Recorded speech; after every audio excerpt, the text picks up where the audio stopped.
Selamat pagi semuanya, perkenalkan nama saya Maria Jovanka Maeska Gata dari kelompok 8 Geologi Struktur Geofisika dengan NPM 1906302604 akan mempresentasikan hasil kerja saya tentang minggu kelima mengenai serografi lipatan.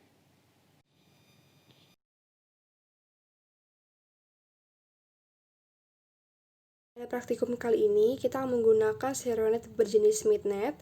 Nah, langkah pertama kita akan mencari orientasi dari strike dipnya dulu ke seronet.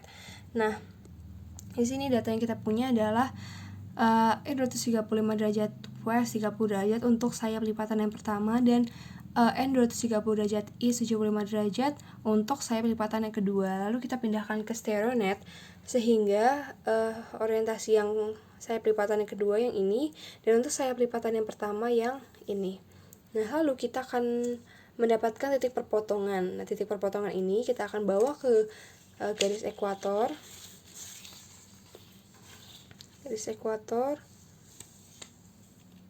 Lalu setelah kita pindahkan ke garis ekuator, kita akan tambahkan 90 derajat dari titik perpotongan yang tadi kita punya. Lalu kita buat busur lingkarannya sehingga kita dapatkan interlim angle. Lalu kita dari interlim angle tersebut kita akan bagi dua sudutnya. Di sini saya mendapatkan 96 derajat sehingga sudut tengahnya adalah 48 derajat. Nah, kita titikin.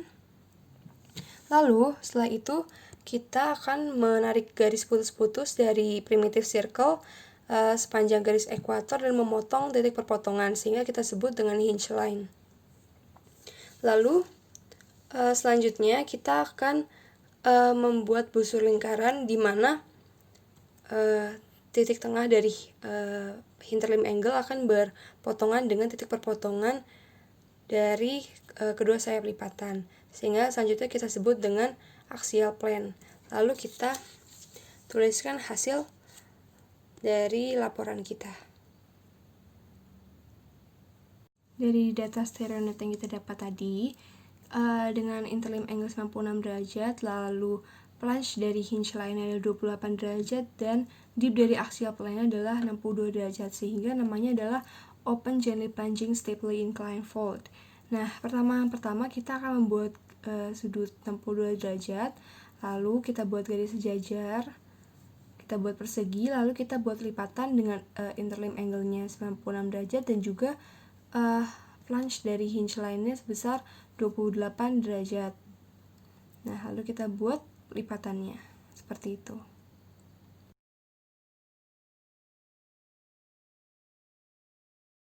Ini untuk data lipatan yang kedua. Dengan data yang kita punya adalah sayap lipatan pertama N85 derajat east 45 derajat dan N265 derajat east 65 derajat. Lalu setelah kita plot ke dalam sini, kita cari hinge line, interlim angle, dan axial plane-nya sama seperti soal yang pertama.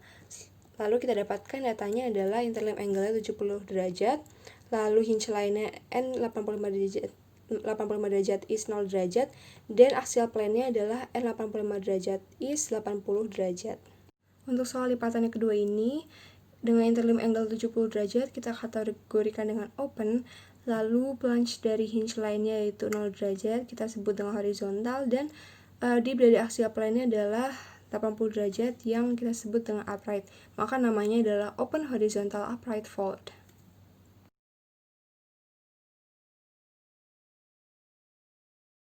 Nah, ini soal ketiga adalah soal terakhir dengan orientasi sayap lipatan yang pertama N104 derajat west 75 derajat dan N284 derajat west 50 derajat. Lalu kita plot di sini seperti soal yang pertama dan kedua, kita cari hinge line-nya, interlim angle, dan axial plane-nya. Lalu kita dapatkan data interlim angle-nya sebesar 55 derajat, hinge line-nya sebesar N76 derajat east 0 derajat, dan axial plane-nya adalah N78 derajat east 77 derajat. Untuk lipatan yang ketiga ini dengan interlim angle 55 derajat kita sebut dengan lipatan close. Lalu plunge dari hinge line-nya sebesar 0 derajat kita sebut horizontal, dan dip dari axial plane-nya adalah 77 derajat yang kita sebut dengan steeply inclined. Maka namanya adalah closed horizontal steeply inclined fold. Terima kasih atas perhatiannya, kurang lebihnya mohon maaf. Terima kasih dan selamat pagi.